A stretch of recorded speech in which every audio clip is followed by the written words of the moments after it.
भीम।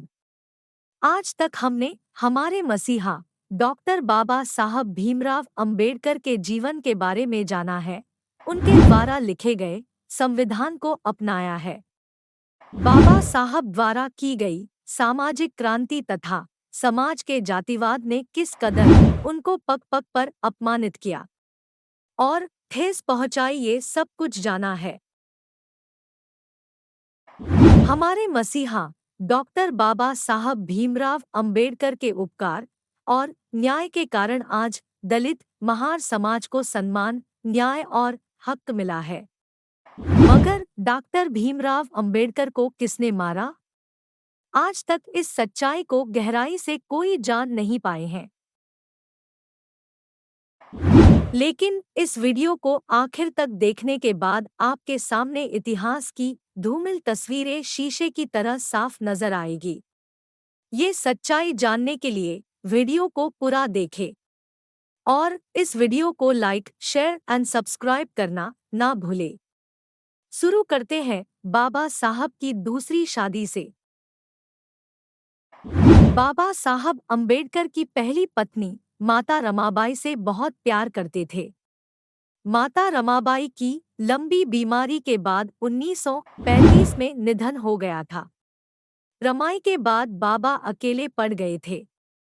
संविधान निर्माण लेखन के दरमियान डॉक्टर अंबेडकर का स्वास्थ्य निरंतर गिरता जा रहा था और उनको शुगर तथा ब्लड प्रेशर की बीमारी भी हो गई थी। उनका इलाज एक महिला डॉक्टर शारदा कबीर कर रही थी। कुछ समय पश्चात बाबा साहब और डॉक्टर शारदा दोनों ने विवाह करने का फैसला किया और आखिर 15 अप्रैल 1948 को उन दोनों का विवाह हो गया। शारदा जो एमबीबीएस डॉक्टर तथा ब्राह्मण थी, बल्कि बाबा साहेब से शादी करके परंपरा के जातिवाद को भी तोड़ डाला था। शादी के बाद उनका नाम सविता यानी माई साहेब अंबेडकर पड़ गया। बाबा साहेब के जीवन साथी डॉक्टर सविता अंबेडकर जो पूरी तरह अंबेडकरवादी हो गई थी। माई साहेब एक दोस्त, पत्नी, साथी की तरह बाबा साहेब को संभालती थी।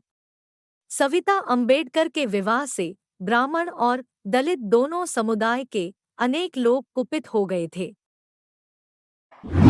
अनेक ब्राह्मणों ने अंबेडकर की दलित राजनीति और विचारधारा पर कई सवाल खड़े किए थे। दलितों के एक वर्ग ने कहा कि इससे गलत तो कुछ और हो ही नहीं सकता था। क्या बाबा साहेब को शादी के लिए एक ब्राह्मण स्त्री ही मिली थी? कईयों ने इसे ब्राह्मणों की अंबेडकर को मारने की साजिश की थी। कुछ सालों बाद संविधान निर्माता भारत रत्न बाबा डॉक्टर साहेब भीमराव अंबेडकर का परिनिर्वाण 6 दिसंबर 1956 को नई दिल्ली में हुआ था। उनकी मृत्यु पर कई तरह के तर्क वितर्क लगाई जा रही थी। 6 दिसंबर 1956 की सुबह बाबा साहब का परिनिर्वाण हो गया। ये समाचार देश विदेश में आग की तरह फैल गया था। बाबा साहब के अनुयायी सदमे में थे और लोगों को ये यकीन ही नहीं हो रहा था कि बाबा साहब का परिनिर्वाण हो गया है। उनके करोड़ों अनुयायी यह जानना चाहते थे कि उनके प्रिय नेता और हमारे मसीहा डॉक्टर अंबेडकर को आखिर किसने मारा। उनकी मौत प्राकृतिक थी या फिर बाबा साहब को किसी षड्यंत्र से मार दिया है। बाबा साहेब के परिनिर्वाण के बाद सविता अंबेडकर का जीवन संघर्षमय हो गया था। अंततः शक की सुई डॉक्टर सविता अंबेडकर की तरफ जाने लगी थी। बाबा साहब अंबेडकर के अनुयायी ने उनकी मौत के लिए उनकी दूसरी पत्नी डॉक्टर सविता अंबेडकर को ही दोषी माना था, जिस पर लगे थे बाबा साहेब अंबेडकर के हत्या का आरोप। देश के करोड़ों अंबेडकरवादियों की अपील पर तत्कालीन प्रधानमंत्री पंडित जवाहरलाल नेहरू ने जांच कमेटी बैठाई थी, लेकिन इस कमेटी ने डॉक्टर सविता अंबेडकर को आरोप मुक्त कर दिया।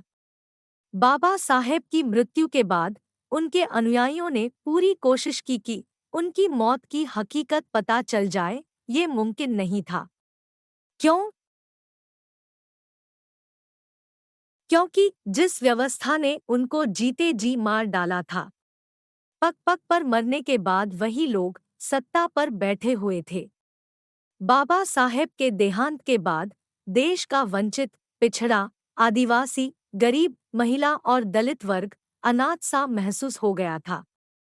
होगा भी क्यों नहीं? अब उनकी आवाज को उठाने वाला अब वहां कोई नहीं था। और वे इसी सोच में थे कि आखिर उनके मसीहा डॉक्टर अंबेडकर को किसने मारा होगा। लेकिन बाबा साहब ने अपनी मौत से पहले अपने अनुयायियों को 3 संदेश दिए थे, जो आज भी जिंदा है। शिक्षित बनो, संगठित रहो और संघर्ष करो। उनके अनुयायी आज भी उसी सिद्धांत पर चल रहे हैं। उनके आम्बेडकरवादी अनुयायी उन्हीं 3 संदेशों पर चल रहे हैं और आज शिक्षित भी है, संगठित भी है और संघर्ष कर रहे हैं। आपको वीडियो कैसा लगा, हमें कमेंट करके ज़रूर बताना। और आपसे एक बार फिर से निवेदन है कि जय भीम, जय भारत चैनल को सब्सक्राइब ज़रूर कर लीजिए और वीडियो को लाइक और शेयर करना ना भूलें।